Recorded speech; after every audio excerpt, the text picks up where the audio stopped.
Yo, what's going on? Terrell, Hall of Fame, D-Line, TBKC, and all that other good shit. As always, there's an opportunity to teach from moments of hate. So anyway, I guess the hater crew is there. They still talking about Denzel. That's amazing. I think, what is he, a dozen years old now? But they pulled up a video of, I think, one of the last times he was out just for fun and messing around. He had been officially retired. But the dog was around 8 years old or whatever. And let's just be realistic. He wasn't in his best shape as far as show shape. He hadn't really shown seriously in like 3 years, and by that time it was time to bring his weight down and everything else and just let him be a dog. One of the reasons now that he's still living at a dozen years old, basically.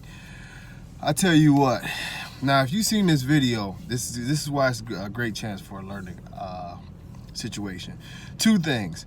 And some people got mad when I said this before. And let me get my drink, man, because I'm supposed to be working out. It's 5 o'clock in the morning and all this shit.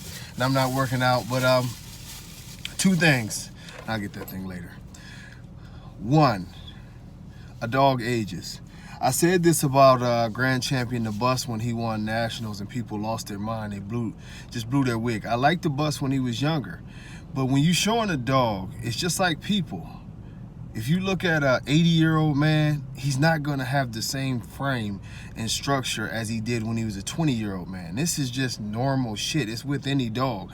So without the constant working, without the constant, keeping the muscle strong, keeping the bone strong, age will deteriorate you a little bit. The structure sort of changes. So you can tell a dog that's been sitting at home laying around compared to a dog who's been working out and keeping his muscles tight, keeping the joints on point, keeping the ligaments on point. You'll notice the changes. You'll notice the changes in muscle tone. You'll notice the changes even in the structure and the posture and the way that they stand, because dogs are just like people. Our structure changes as we get older. That's why you see some people when they get older, they sort of be hunched over a little bit. Even sometimes different things happen and one leg is shorter than the other. That's age. So that's why as judges, when we get in the ring, we ask how old a dog is, because you judge the senior class differently than what you would judge, say the, the 3-year-olds. 3-year-olds are pretty much in their prime. So if you've got a 7, 8-year-old dog compared to a 3-year-old dog, little things are going to change about this dog to where you have to pick up on these things. You have to notice these things about this dog. In the American Bully world, it's amazing if you do have an 8-year-old dog. Now the next thing is, this is the most, and I hope y'all get a chance to see the hater video, because as I said, I wasn't competing. It was just one of these things where I was asked to bring the dog out, trot him around the ring or whatever, and call it a day. It was, they even made banners about it or whatever, but he had been home chilling. It was actually Castro's time to shine at this point in time. Now, you know what I mean? I'm going to tell you like this. This is what it needs to be. First and foremost, people keep on talking about, he had a high rear, he got this roach back, he got this. No. Look at the video.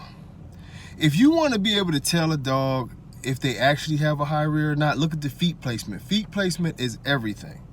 Now, the difference that you can tell a dog with a high rear and a dog that appears to have a high rear is going to be one specific thing.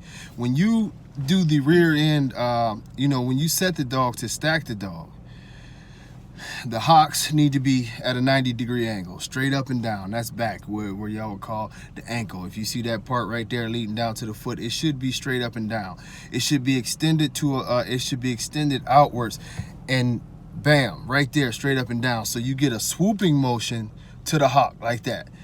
Now that is the perfect way to tell if the dog has a high rear or not, because if the dog is perfectly extended and that dog has a straight up and down 90-degree angle, now he's in this full posture, he's in his full stand, or as if we were talking about people, we're fully, we're standing up straight all the way. You can see our posture. Now what happens is, if you push the dog's feet under him to where the hock is straight up and down with the hip, what happens is that it raises the hip up. The reason, of course, which is basic mathematics. If this was meant to be extended outwards, then straight down, but you put it in, you've added inches to the rear. So when you see a person, and I've seen plenty of people who have this picture to where their dog is stacked inwards and the dog rear is up, that's why it gives the appearance of a high rear. If you get the appearance of the high rear, you'll get the appearance of the sway back. And when I break down a dog, you will never see me say a dog has a high rear if if he's not stacked properly and everything is straight up and down. It should be swooped back, then down.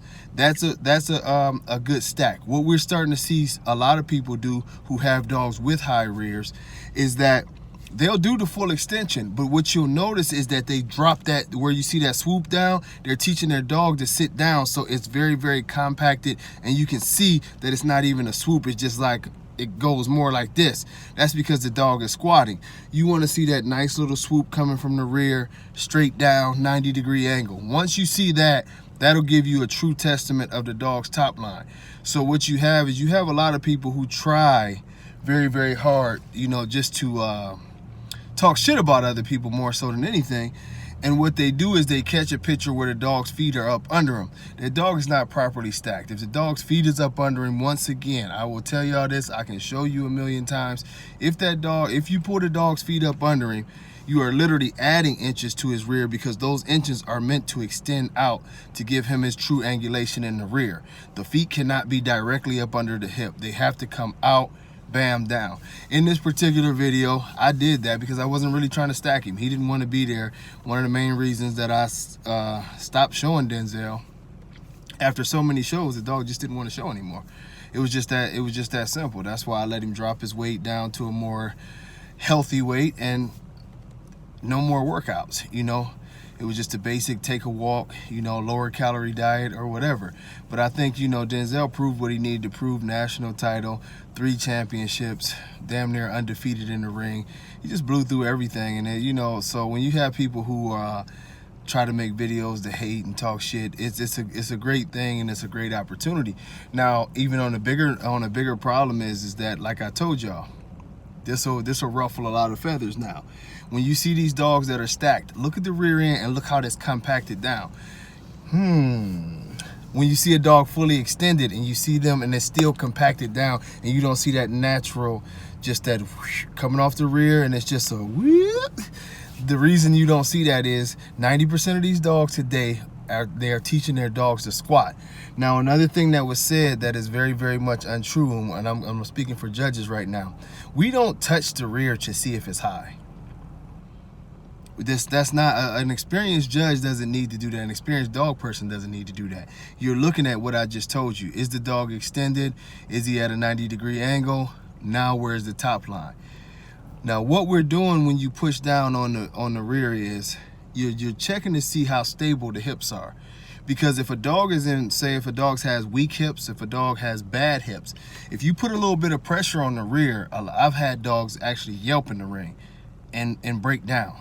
You know, a good strong dog that is strong in his foundation, if you get that little weight on his rear, he's built to hold that weight.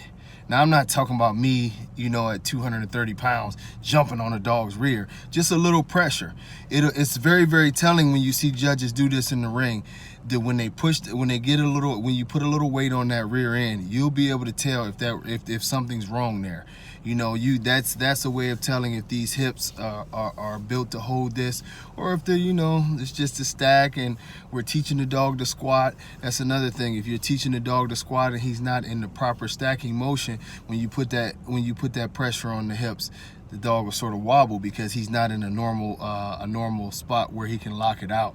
It's almost like when you talk about weightlifting, you know, coming down with the weight is totally different than most people can take a lot of weight and hold it out because the joints are locked out. It's more so that the bones are holding it up. And you know, but once you have to move with the weight, it's something different. So if your joints and everything is set up properly, you can hold good weight. But if you're squatting, or if, you know, there's a problem with your joints, or if there's a problem with the bones, that'll be very painful.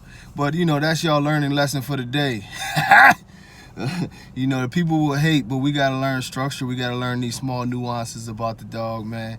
You know, regardless of whatever we say and whatever we do, that we try to knock older dogs. We try to knock this. We try to knock that. The funniest part about it is that everybody becomes a quasi-expert at everything, but we're still allowing tragically deformed dogs and dogs with issues to win shows. So something needs to be said about that more so than anything. But until next time I catch up with y'all, much love. Peace.